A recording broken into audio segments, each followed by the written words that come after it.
আব্বাদ এবং আম্মার নবী আলাইহিস সালাম একটি যুদ্ধে যাচ্ছেন, পথিমধ্যে তাবু গাড়া হলো।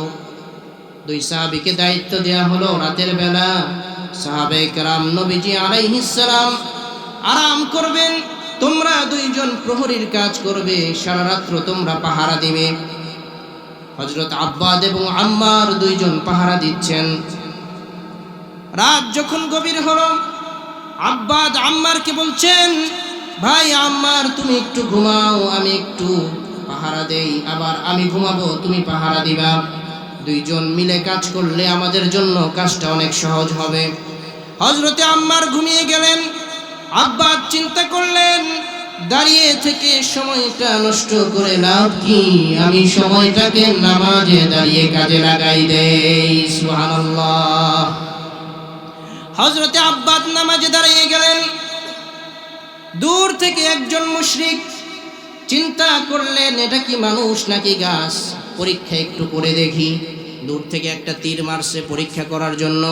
হযরতে আব্বাদের বাম হাতের মাঝে তীরটা গেঁথে গিয়েছে। আব্বাদ নামাজ ছেড়ে দেয় না। কাফের আবার একটা তীর মেরেছে, আব্বাদের ডান হাতের মাঝে তীরটা গেঁথে গিয়েছে। আব্বাদ নামাজ ছেড়ে দেয় না। আবার একটা তীর যখন মেরেছে, আব্বাদের পায়ের মাঝে তীরটা গেঁথে গিয়েছে। আব্বাদ রুকুতে গিয়েছে। আস্তে ধীরে নামাজটা শেষ করেছে। আম্মারকে ডাক দিয়েছে, আম্মার ভাই ওঠো, দ্রুত ওঠো।